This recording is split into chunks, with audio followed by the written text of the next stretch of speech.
Hello everyone, नमस्कार। आप सभी का बहुत बहुत स्वागत है।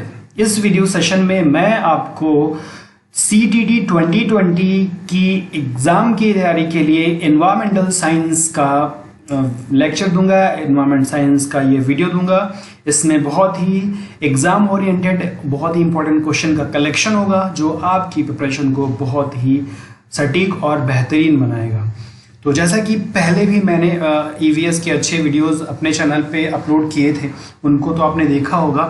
उन्हीं से और हटके, उनसे और बेहतर वीडियोस मैं अब ये सीरीज शुरू करूंगा और कंटिन्यू रखूंगा जब तक आपका एग्ज़ाम नहीं होता है। तो इन वीडियो को देखिए ध्यान से, और जैसे पहले आपने बेनिफिट लिया वैसे इन लेक्चर का भी बेनिफिट लें और अपने एग्ज़ाम को अच्छे नंबरों से पास होने के लिए तत्पर हो जाएं। चलिए शुरू करते बिना डिले किए। तो मैं इसमें आपको कुछ MCQs दूंगा और आपको खुद से टिक करना होगा, इसलिए पेंसिल और पेन लेके आप बैठ जाएं। कुछ इंपॉर्टेंट क्वेश्चन का कलेक्शन मैंने किया है, हालांकि इसके बाद मैं इसकी थ्योरी भी आपको पढ़ा दूंगा। थ्योरेटिकल पार्ट भी मैंने तैयार किया है जो आपको मैं यहाँ पढ़ाऊंगा अभी। लेकिन पहले थोड़ा सा हम MCQs देख लेते हैं, फिर आप देखिए, फिर आपको ये थ्योरी पढ़ाने के बाद MCQs कराऊंगा। थोड़ा सा एक नज़र डालते हैं कि हमारे जो MCQs हैं क्या वो कैसे हैं या आप कितना कर पा रहे हैं। चलिए शुरू करते हैं। तो पहला क्वेश्चन है, एनवायरमेंट शब्द मूलतः किस भाषा के शब्द से लिया गया है? किस भाषा के शब्द से लिया गया है? तो यहाँ लिखा हुआ है लैटिन, फ्रेंच, जर्मन या ग्रीक। तो आप आराम से सोच के टिक कर लीजिए, ठीक है। चलिए दूसरा क्वेश्चन, पर्यावरण के मुख्य घटक हैं। ये भी प्रश्न पूछा गया है कई एग्जाम में, टेट में, सीटेट में भी। तो ए है जैविक घटक, बी है अजैविक घटक, सी है ए एवं बी दोनों या इनमें से कोई नहीं, ठीक है। तीसरा है पर्यावरण के जैविक घटक नहीं है। निम्नलिखित में से कौन सा है जो पर्यावरण का जैविक घटक नहीं है? ध्यान से समझ के लगाइएगा, नहीं गलत हो जाएगा। पादप, मृदा, मानव, सूक्ष्म जीव। चौथा क्वेश्चन है, पर्यावरण का जैविक घटक नहीं है, अजैविक। ये जैविक था, ये अजैविक है, ध्यान दीजिएगा। नहीं है पूछ रहे हैं, नहीं है, नहीं है, चूंकि ज्यादातर एग्जाम में भी आप नहीं है वाला क्वेश्चन गलत करके आते हैं, तो यहाँ टेस्ट में आप ध्यान दें, MCQs में ध्यान दें, तो ये माइंडसेट एग्जाम हॉल तक बना रहेगा। ओके, अजैविक, अबायोटिक कंपोनेंट, ये बायोटिक कंपोनेंट की बात कर रहा है, ये अबायोटिक कंपोनेंट की बात कर रहा है। ओके, प्रकाश, टेम्परेचर, सौर ऊर्जा, जल। बहुत ही इत्मीनान से ध्यान से करेंगे, नहीं तो गलत होने के चांसेस इस क्वेश्चन में ज्यादा है। ओके, पांचवा काफी इंटरेस्टिंग क्वेश्चन है, समुद्री घोंघा कैसा जीव है? समुद्री घोंघा कैसा जीव है? जो ओसेन का इसको क्या कहते हैं, स्नेल कहते हैं, कुछ कहते हैं, अभी एग्जैक्टली याद नहीं आ रहा है। ये है क्या, कैसा? स्वपोषी है कि परपोषी है कि मृतजीवी है कि परजीवी है, ये आपको बताना है।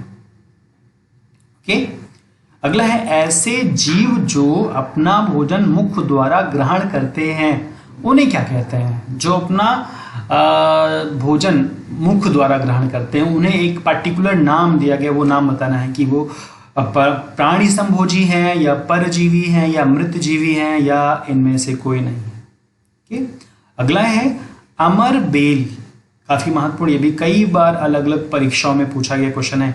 अमर बेल किस प्रकार का पादप है? ठीक है, स्वपोषी, मृतजीवी, परजीवी, प्राणी संभोजी। अगला है, निम्नलिखित में से कौन सी पराबैंगनी विकिरण सर्वाधिक हानिकारक होती है? तो ये है आपका UVA, ultraviolet rays A, UVC या UVB या इनमें से कोई नहीं। तो ये भी क्वेश्चन एग्जाम में पूछा गया है, ये भी आपके एग्जाम का ये पार्ट रह चुका है। चलिए और आगे देख लेते हैं। झील का वो क्षेत्र जहां घोंघा एवं सूक्ष्म जीव पाए जाते हैं उसे क्या कहते हैं? गहरा क्षेत्र कहते हैं, सरोजावी क्षेत्र कहते हैं, या तलस्थ क्षेत्र कहते हैं, या वेलांचल क्षेत्र कहते हैं। यहाँ मैंने इंग्लिश में लिखा अवेजल जोन, लिमिनेटिक जोन, बेंथिक जोन या लिटोरल जोन। तो ये आपको बताना है। पादप प्लवकों की प्रचुरता किस क्षेत्र में होती है? तो ये भी वैसा ही क्वेश्चन है, वही चार ऑप्शन है, सरोजावी क्षेत्र, नितलस्थ क्षेत्र, गहरा क्षेत्र, वेलांचल क्षेत्र। पृथ्वी की सतह पर ऊर्ध्वाधर तापमान प्रवणता यानी जी लैप्स रेशियो ऑफ टेम्परेचर, ऊंचे बढ़ने पर जो टेम्परेचर लैप्स होता है, टेम्परेचर गिरता है, वो औसत प्रति 1000 मीटर कितनी ऊंचाई पर वो गिरता है, मतलब प्रति 1000 मीटर ऊंचाई पर वो कितना डिग्री सेंटीग्रेड तापमान लैप्स होता है, गिरता है। 10.5 degree Celsius, 6.5 degree Celsius, 8.5 degree Celsius या 15.5 डिग्री सेल्सियस। काफी महत्वपूर्ण, काफी इंपॉर्टेंट क्वेश्चन। भारत सरकार द्वारा पर्यावरण के प्रति मैत्रीपूर्ण उत्पादों के लिए इको मार्क लेबलिंग योजना कब शुरू की गई? बहुत ही इंपॉर्टेंट क्वेश्चन, कई बार एग्जाम में पूछा गया है। तो ये जो इको मार्क लगा रहता है, आप देखते होंगे कई सारे प्रोडक्ट होते हैं मार्केट में जो मिलते हैं, उसमें इको मार्क का एक लेवल लगा होता है। तो इको मार्क लेवल लगाने का ये जो कब से शुरुआत इसकी हुई, और उन्हीं उत्पादों पे रहता है जो उत्पाद पर्यावरण के लिए हानिकारक नहीं होते, जो पर्यावरण के लिए इको फ्रेंडली होते हैं, उनके ऊपर ये लेवल लगा रहता है इको मार्क का। तो वो आपको ईयर बताना है कि 1985 है, 1981 है, 1990 है या 1991 है। ठीक है। अगला क्वेश्चन है, निम्नलिखित में से कौन सा CFC का उत्सर्जक नहीं है? कौन सी ऐसी चीजें जिससे क्लोरोफ्लोरोकार्बन गैस नहीं निकलती है? Refrigerator, hair dryer, television, body spray. तो इन चारों में से कोई है जो CFC का उत्सर्जन नहीं करता है, और 3 ऑप्शन ऐसे हैं जो CFC का उत्सर्जन करते हैं। ठीक। वे प्रजातियां जो समुदाय एवं जैव भार में अल्पता के बावजूद प्रभावशाली होती है, उन्हें क्या कहते हैं? फाउंडेशन प्रजातियां कहते हैं, अम्ब्रेला प्रजातियां कहते हैं, संकेतक प्रजातियां कहते हैं, कीस्टोन प्रजातियां कहते हैं। अगला है, सांप, छिपकली, छोटे पक्षी सामान्यतः किस बायोम में पाए जाते हैं? तो मरुस्थल बायोम में पाए जाते हैं, टैगा बायोम में, टुंड्रा बायोम में या मैदान बायोम में। तो इनको आप लगा लीजिए, लेकिन इनका आंसर जानने से पहले मैं आपको पार्ट 1 की थ्योरी पढ़ाना चाहूँगा, उसके बाद फिर इन पे हम फटाक से आंसर पे आ जाएंगे। चलिए यहाँ देखिए, शॉर्ट में मैं आपको बता देता हूँ, इन्हीं जो अब मैं पढ़ाने जा रहा हूँ इन्हीं में से आंसर आपको मिलेगा आपके MCQs के लिए।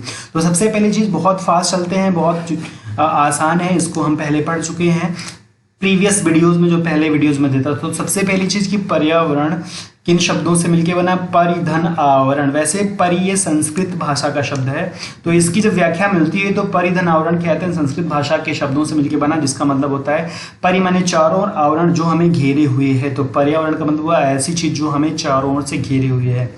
और जो अंग्रेजी शब्द इन्वायरमेंट है, ये इन्वायरमेंट जो है ये फ्रेंच भाषा के एनवायरनर शब्द से लिया गया है। तो फ्रेंच भाषा के एनवायरनमेंट शब्द से लिया गया है, जिसका अर्थ होता है घिरा हुआ या घेरना। ठीक। अब पर्यावरण संरक्षण अधिनियम 1986 के अनुसार पर्यावरण किसी जीव के, पर्यावरण की परिभाषा बता रहे हैं, पर्यावरण किसी जीव के चारों तरफ घिरे भौतिक एवं जैविक दशाएं उनके साथ अंतःक्रियाओं को सम्मिलित करता है। ये तो ऐसे ही है, इस पे कोई क्वेश्चन नहीं बन रहा है फिलहाल। अगला ये है कि पर्यावरण के संगठक, कंपोनेंट्स ऑफ एनवायरमेंट। तो पर्यावरण के यहाँ पे 3 संगठक बताए जा रहे हैं। एक बताया जा रहा है जैविक घटक, दूसरा है अजैविक घटक और तीसरा है ऊर्जा संगठक। ठीक है। तो जैविक घटक में कौन कौन आएंगे? इसके अंतर्गत जिसमें जीवन होता है वो आएंगे, जैसे कि पादप हो गए, पेड़ पौधे हो गए, मनुष्य हो गया, सूक्ष्म जीव जंतु हो गए, सूक्ष्म जीव। तो जिसके अंदर जीवन होता है वो घटक जैविक घटक कहलाते हैं। ठीक है। अजैविक घटक जिनके अंदर जीवन नहीं होता है उन्हें अजैविक घटक कहते हैं, जैसे कि आपका स्थल हो गया, जल हो गया, वायु हो गया और तापमान हो गया, ये सब होता है। ऊर्जा संगठक, इसके अंतर्गत सौर ऊर्जा और भूतापीय ऊर्जा आती है। तो वही इन्होंने यहाँ पे, वही मैंने यहाँ पे आराम से थोड़ा डिटेल में लिखा है कि अबायोटिक, यानी कि जिसको भौतिक या अजैविक कह रहे हैं, अजैविक को भौतिक भी कहा जाता है। ठीक है। अजैविक को भौतिक या फिजिकल और अबायोटिक कंपोनेंट, तो इसको डिस्क्राइब किया जा रहा है। इसमें सामान्यतः स्थलमंडल, लिथोस्फीयर जिसको कहते हैं, इसके अंतर्गत मृदा, वायुमंडल, वायु एवं जलमंडल, जल यानी लिथोस्फीयर, और ये आपका ये जो हो गया हाइड्रोस्फीयर, और ये आपका एरोस्फीयर, यानी कि ये आपका वायुमंडल, जलमंडल, थलमंडल, इन्हीं तीनों को हम कहते हैं अजैविक घटक। इसके अंतर्गत और चीज़ें जो आती हैं, जैसे कि वायु हो गया, प्रकाश हो गया, तापमान हो गया, जल हो गया, मृदा हो गया, तो यही आपका अजैविक घटक है। ये अजैविक कारक जीवों की सफलता का निर्धारण एवं उनकी बनावट, जीवन चक्र, शरीर क्रिया विज्ञान तथा व्यवहार पर प्रभाव डालते हैं। देखिए इंपॉर्टेंट पॉइंट है, इसको थोड़ा समझ लेते हैं। अजैविक घटक के बिना जैविक घटक की कल्पना नहीं की जा सकती है। तो जो अजैविक घटक हैं, ये जैविक घटक के लिए, जीवों के लिए, उनकी सफलता के लिए, उनकी शरीर की बनावट के लिए और उनकी शरीर क्रिया के लिए, उनके हर व्यवहार के लिए ये जो है असर डालते हैं अजैविक घटक। वायुमंडल को शॉर्ट में यहाँ पे केवल हल्का सा डिस्क्राइब किया है कि भाई वायुमंडल क्या है। पृथ्वी के चारों ओर व्याप्त गैसीय आवरण को वायुमंडल कहते हैं। और पौधों के प्रकाश संश्लेषण, ग्रीन हाउस प्रभाव तथा जीवों वनस्पतियों को जीवित रखने के लिए आवश्यक स्रोत है। तो ये इसमें ज़्यादा कुछ खास नहीं है। जलमंडल को मैंने थोड़ा सा डिस्क्राइब कर दिया है। यहाँ पे कोई वैसा फैक्ट नहीं है जो आपके एग्जाम पॉइंट ऑफ व्यू से इंपॉर्टेंट हो, तो यहाँ पे सीधे मैंने हल्का हल्का यहाँ पे रेफरेंस दे दिया है। आगे चैप्टर्स में इनको हम डिटेल में पढ़ेंगे। मृदा भू प्रॉपर्टी की सबसे ऊपरी परत है जो खनिज तथा अधिकांश रूप से अपघटित कार्बनिक पदार्थों से बनी होती है। और अब जैविक घटक की बात कर लेते हैं जो काफी इंपॉर्टेंट है। बायोटिक कंपोनेंट, जैविक घटक का निर्माण 3 चीजों से बना है। एक तो पादप तंत्र, दूसरा जीव, तीसरा सूक्ष्म जीव। ठीक, अब नोट, जैविक पर्यावरण 2 प्रकार का, वनस्पति, फ्लोरा फौना की जो बात करते हैं, फ्लोरल इन्वायरमेंट और फौनल, तो आप साइंस पढ़े होंगे, जानते होंगे। पादप जैविक संगठनों में सबसे महत्वपूर्ण होते हैं क्योंकि पौधे जैविक पदार्थों का निर्माण करते हैं, है ना। हरे पौधे अपना भोजन स्वयं बनाते हैं, अतः इन्हें स्वपोषी यानी ऑटोट्रॉफ्स कहते हैं। तो ये काफी इंपॉर्टेंट है, याद रखना है कि स्वपोषी मैंने ऑटोट्रॉफ्स और पेड़ पौधे स्वपोषी, जो अपना भोजन खुद बना लें, किसी पे डिपेंडेंट ना हो। जीव, ऑर्गेनिज्म की बात करें, जीव स्वपोषित एवं परपोषित 2 प्रकार के होते हैं। देखिए पादप, तो सारे पादप स्वपोषी होते हैं, लेकिन जो जीव होते हैं, जीव जंतु, ऑर्गेनिज्म, ये 2 तरह के, कुछ स्वपोषित भी होते हैं, कुछ परपोषित होते हैं। कुछ क्या मैक्सिमम परपोषित होते हैं, थोड़े से स्वपोषित होते हैं। स्वपोषित जीव अपना भोजन स्वयं बनाते हैं, जैसे कि साइनोबैक्टीरिया, ई क्लोरुटिका जिसको समुद्री घोंघा भी कहते हैं। तो ये 2 जीव जो मैंने यहाँ दिए हैं, ये दोनों स्वपोषित हैं, ऑटोट्रॉफ्स हैं, ये अपना भोजन स्वयं बनाते हैं। अब परपोषी जीव जो हैं, ये भाई इनकी कैटेगरी है। सबसे पहला मृत जीवी, परपोषी के अंतर्गत पहली कैटेगरी मृत जीवी है। ये मृत पौधे एवं जीवों से घुलित रूप में कार्बनिक यौगिकों को प्राप्त करते हैं। जो मृत पेड़ पौधे हैं उनको डिकम्पोज करके जो अपना भोजन लेते हैं, उन्हें मृत जीवी कहते हैं। परजीवी किसे कहते हैं, ये अपने व्यवहार हेतु अपने आहार हेतु अन्य जीवों पर निर्भर होते हैं, जैसे जू हो गया, लीक हो गया, जोंक हो गया, है ना, और अमरबेल पेड़ हो गया जो दूसरे पेड़ पे उग करके उसी से अपना भोजन प्राप्त करती है। तो ये परजीवी हो गए। प्राणी संभोजी, होलोजोइक, ये अपना आहार अपने मुख द्वारा ग्रहण करते हैं, जैसे गाय, बैल, भैंस, मानो ये। हम लोग कैसे हैं, हम लोग प्राणी संभोजी हैं, होलोजोइक हैं। ठीक, सूक्ष्म जीव, माइक्रो ऑर्गेनिज्म, ये मृत पौधों, जीव जंतुओं के जैविक पदार्थों को सड़ा गलाकर वियोजित कर देते हैं। इन्हें वियोजक या डिकम्पोजर भी कहते हैं। बैक्टीरिया और कवक इसके अंतर्गत माइक्रो ऑर्गेनिज्म के तहत आते हैं। ठीक, समझ में आ गया। अब देखिए यहाँ पे ऊर्जा संघटक, एनर्जी कंपोनेंट, इसके अंतर्गत सौर प्रकाश, सौर विकिरण, प्रकाश, तापमान, इनको सम्मिलित किया जाता है। ये आपका सौर संघटक एनर्जी कंपोनेंट होते हैं। ठीक है, तो ये इसको मैंने जो आपके एग्जाम पॉइंट ऑफ व्यू से इंपॉर्टेंट था उसको मैंने यहाँ लिख करके एक्सप्लेन कर दिया। फिर पृथ्वी की सतह पर प्राप्त सौर ऊर्जा को सूर्यातप, जो पृथ्वी की सतह पे जो सौर ऊर्जा मिलती है, पृथ्वी की जो सरफेस है उसमें जो सूर्य की ऊर्जा आके संचित हो जाती है, उसे इंसोलेशन कहते हैं, सौर विकिरण। पृथ्वी की क्षैतिज सतह पर पहुंचने वाले सकल विकिरण को भूमंडलीय विकिरण यानी ग्लोबल रेडिएशन कहते हैं। जो पूरी पृथ्वी पे जो वहां से सौर विकिरण मिलती है उसको ग्लोबल रेडिएशन कहा जाता है। तो ये ऐसे फैक्ट्स हैं जो थोड़ा आपको पता होना चाहिए। प्रकाश के बारे में हम जानते हैं, अभी इसके बारे में और डिटेल में पढ़ेंगे। इसमें कुछ खास नहीं है जो आपके क्वेश्चन को यहाँ पे दे। हाँ, केवल एक चीज़ है कि विकिरण की दृष्टिकोण से जो प्रकाश की कैटेगरी की गई है कि सूक्ष्म तरंगे के विकिरण के कॉस्मेटिक किरणें, एक्स किरणें तथा परावैंगनिक किरणों में पाई जाती हैं। अब तरंग दैर्ध्य के आधार पर परावैंगनिक किरणें 3 प्रकार की, यही यहाँ पूछा गया आपके एग्जाम में। यहाँ पे ये ultraviolet A, ultraviolet B, ultraviolet C, इसका यहाँ हर्ट्ज भी रखा हुआ है। अब यहाँ पे मैंने नोट करके लिखा है अल्ट्रावायलेट सी विकिरण सबसे अधिक घातक होती है। ठीक, परावैंगनी विकिरण जीवों के लिए हानिकारक होता है। समताप मंडल में स्थित ओजोन परत द्वारा इसका अवशोषण कर लिया। ये भी क्वेश्चन कई बार पूछा गया है कि ओजोन परत किस मंडल में है, तो ओजोन परत समताप मंडल में है। जलीय तंत्र पर प्रकाश का प्रभाव यहाँ देख लेते हैं। तो भैया यहाँ पे भी इसके भी क्वेश्चन मैंने वहां दिए हुए हैं। तो जलीय तंत्र में अधिकांश जैविक क्रियाएं प्रकाश की उपलब्धता द्वारा, भाई अगर प्रकाश अंदर जाएगा तभी तो उसमें क्रियाएं होंगी। तो सबसे पहले पादप प्लवक की बात कर ले रहे हैं। फाइटोप्लैंक्टन जल की प्रकाशित सतह पर पाए जाते हैं। कहाँ पाए जाते हैं? जल की, जहां तक जल का प्रकाश जाता है उस सतह में ये पादप प्लवक पाए जाते हैं। पादप प्लवक यानी कि पानी में उगने वाले पौधे, फाइटोप्लैंक्टन। जबकि नितलस्थ यानी बेंथिक, सबसे नीचे तली में जीव झील के तलछट पर रहते हैं। मतलब जो नितलस्थ जिनका नाम रखा गया है बेंथिक जीव, वो झील के तलछट में रहते हैं। तो दो तरह के जीव यहां बता रहे हैं, एक तो फाइटोप्लैंक्टन और एक है बेंथिक। फाइटोप्लैंक्टन जल के प्रकाशित सतह पे पाए जाते हैं और नितलस्थ जो है पाए जाते हैं झील की तलहटी में।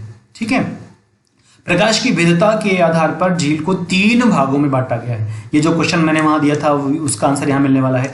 एक है वेलांचल क्षेत्र, एक है सरोजाबी क्षेत्र और एक है गहरा क्षेत्र। ठीक है, और एक चौथा भी है यहाँ पे बेंथिक वाला, ये भी दिया हुआ है। तो 4 फिलहाल यहाँ पे 4 है। ठीक, देखिए पहला क्या है, इसको समझ लेते हैं, बहुत आसान है। वेलांचल क्षेत्र जिसको लिटोरल जोन कहते हैं, झील के किनारों का छिछला भाग, झील के किनारे पे बैंक पे जो छिछला उथला भाग होता है, हैलो जोन होता है, उसी को बोलते हैं हम लिटोरल। यहाँ पर अधिकांश जड़ युक्त वनस्पति, यहाँ पे जड़ वाली, चूंकि भाई पानी कम होगा तो जड़ें जो है जमीन तक पहुंच जाती हैं। तो वेलांचल क्षेत्र लिटोरल जोन में जड़ युक्त वनस्पतियां पाई जाती हैं। सरोजाबी क्षेत्र क्या है? Limnetic zone. वेलांचल के आगे यानी इसके आगे थोड़ा सा छिछले पानी के थोड़ा आगे बढ़ेंगे, खुला जल क्षेत्र सरोजाबी क्षेत्र कहलाता है। यहाँ पर पादप प्लवक प्रचुरता में पाए जाते हैं। ठीक है, जो पादप प्लवक है नहीं फाइटोप्लैंक्टन, यहाँ पे लिम्नेटिक जोन में बहुत ज्यादा मात्रा में पाए जाते हैं। जल की स्वच्छता के आधार पर इस क्षेत्रों को 20 सेंटीमीटर से 40 सेंटीमीटर तक की गहराई तक पहुंचाया जा सकता है, पहुंच सकता है। यानी कि अगर आपसे पूछे कि लिम्नेटिक जोन की जो है मेजरमेंट कितने मीटर तक होती है, तो 20 से 40 मीटर तक आप कह सकते हैं। ठीक, गहरा क्षेत्र अबेजल जोन या वह अंधकारमय क्षेत्र है, इसमें अंधेरा अंधेरा रहता है, जहां प्रकाश नहीं पहुंच पाता उसे हम कहते हैं अबेजल। और लास्ट बताया गया आपको, झीलों एवं तालाबों की तलीय मिट्टी नितलस्थ क्षेत्र बनाती है, जहां पर घोंघा, स्लगों और सूक्ष्म जीवों का आवास रहता है। तो नितलस्थ यानी एकदम पेंदी में, तली में, झील के तली में जो है नितलस्थ क्षेत्र होता है, वहीं पे बेंथिक ऑर्गेनिज्म पाए जाते हैं, बेंथिक जोन में। तो ये 4 प्रकार के जो है पार्ट थे, 4 प्रकार के जोन थे जिन्हें आपको याद रखना है। चलिए तापमान की बात कर लें। यहाँ से भी एक क्वेश्चन मैंने दिया हुआ है, तापमान किसी पदार्थ की ठंडा एवं गर्म होने का परिणाम होता है। पृथ्वी की सतह पर ऊर्ध्वाधर तापमान प्रवणता यानी कि लैप्स रेशियो ऑफ टेम्परेचर कितना है? ये आपका 6.5 डिग्री सेल्सियस ये घट जाता है, ये आपको याद रखना है। तो ये चीज आपको बता दी गई। बाकी और भी बहुत सारी चीजें हैं जो मैं इसमें आपको आगे बताऊंगा। अभी चूंकि ज्यादा वीडियो लंबा हो जाएगा तो ये मैं यहीं पे खत्म कर रहा हूं। अभी इसको अगले पार्ट में हम कवर करेंगे। बहुत सारी डिटेलिंग मैंने इसमें दे रखी है और इसके क्वेश्चन भी मैंने बनाए हैं। तो चलिए पहले हम वो देख लेते हैं जो आज के लेक्चर के कुछ थे आपके MCQs। तो ये PDF फाइल है पूरी, इसको भी मैं आपको प्रोवाइड कराऊंगा। सभी इंपॉर्टेंट चीज़ों का कलेक्शन यहाँ पे है। कैसे PDF फाइल मिलेगी उसके लिए आपको एक नंबर दिया जाएगा, उसी नंबर पे आप व्हाट्सएप कर दीजिएगा तो आपको रिस्पांस मिल जाएगा कि कैसे PDF फाइल लिया जाए। चलिए देख लेते हैं जो हमारे क्वेश्चन थे उनका आंसर देख लेते हैं। तो लेक्चर की भी ये PDF फाइल और वो PDF फाइल दोनों आपको मिल जाएगी। चलिए फिलहाल मैं आंसर बता देता हूँ ताकि समय कम है, बहुत ज़्यादा लंबा करना ठीक नहीं है। तो पहला जो आपका है आपने पढ़ लिया होगा, वहाँ पे आंसर आपको मिल गया होगा। कौन सा है? ये आपका फ्रेंच, अभी मैंने बताया। 2 घटक होते हैं, जैविक अजैविक। यहाँ पे चूंकि यही 2 दिए गए हैं तो यही दोनों हम लेके चलेंगे। ठीक, पूछा गया है जैविक घटक नहीं है तो आपने देखा होगा मृदा जो है मिट्टी, ये जैविक नहीं है। अब अजैविक कौन सा नहीं है? तो अजैविक आपका सौर वाला नहीं है। जो कि सौर ऊर्जा संगठक में आ जाएगा। समुद्री घोंघा कैसा जीव है? अभी आपको मैंने बताया कि ये स्वपोषी जीव है, ऑटोट्रॉप्स है। जो अपना भोजन मुख द्वारा ग्रहण करते हैं, इसका मैंने अभी आंसर आपको बताया, वहां पे एक प्राणी संभोजी कहते हैं। अमरबेल आप जानते हैं, आपको पहले से पता होगा, प्राणी परजीवी है, पैरासाइट। कौन सी परावैंगनी विकिरण हानिकारक है? आपको बताया गया, ये सी वाली है। पादप प्लवक कहाँ पाए जाते हैं? तो जल की प्रकाशीय सतह पे पाए जाते हैं। आगे, झील का वो क्षेत्र जहां घोंघा एवं सूक्ष्म जीव पाए जाते हैं, अभी मैंने आपको बताया, ये कौन सा था? जहां पे नितलस्थ क्षेत्र, बैंथिक जोन। पादप प्लवकों की प्रचुरता किस क्षेत्र में होती है? तो पादप प्लवकों की प्रचुरता मैंने आपको बताया था, ये आपका ये है सरोजाबी क्षेत्र, लिम्नेटिक जोन। अभी आपने तुरंत पढ़ा है इसको, है ना, तो इसीलिए याद होना चाहिए। पृथ्वी की सतह पर ऊर्ध्वाधर ये ताप प्रवणता कितना जो है लैप्स होती है, ये भी आपको मैंने बताया 6.5। भारत सरकार द्वारा लेबलिंग योजना, ये हालांकि वहां मैंने नहीं बताया, आगे चैप्टर में है, वो थोड़ा सा 1991 इसका सही आंसर है। सीएफसी का उत्सर्जक नहीं है, रेफ्रिजरेटर भी है, हेयर ड्रायर भी है, बॉडी स्प्रे भी है, टेलीविजन नहीं है। वे प्रजातियां जो समुदाय एवं जैव भार में अल्पता के बावजूद प्रभावशाली होती हैं, उन्हें क्या कहते हैं? उन्हें कहते हैं कीस्टोन प्रजातियां। बहुत इंपॉर्टेंट है, आगे था उसी पीडीएफ में, लेकिन चूंकि टाइम ज्यादा था तो मैंने उसको कट किया। सांप, छिपकली, छोटे पक्षी सामान्यतः किस वायु में पाए जाते हैं? तो ये आपका पाया जाता है मरुस्थल वायु में। ये जो दो तीन क्वेश्चन यहाँ पे हैं, जिनको वहाँ पे नहीं अभी मैंने शामिल किया, वो सब उस पीडीएफ में है। इसी तरह से ढेर सारा कंटेंट पीडीएफ में है, जो मैं आपको इसी तरह एमसीक्यूज के माध्यम से कराऊंगा और थियरी भी साथ में लेके चलूंगा, ताकि दोनों चीजें एक साथ तैयार होती चले। तो फिलहाल इस वीडियो में इतना ही। ये सीरीज कंटिन्यू रहेगी, और अगर आपको पीडीएफ फाइल लेने की आवश्यकता महसूस होती है तो आप मैसेज व्हाट्सएप पे कर दीजिएगा। थोड़ा सा रिस्पांस देर सबेर मिले तो उसके लिए माइंड ना करिएगा, कभी कभी मैं मैसेज का रिप्लाई नहीं कर पाता हूँ, नंबर ऑफ मैसेज ज़्यादा होने की वजह से। तो इस पर आप मैसेज कर दीजिएगा, आपको पीडीएफ फाइल और ये लेक्चर की पीडीएफ फाइल सब आपको प्रोवाइड कराई जाएगी।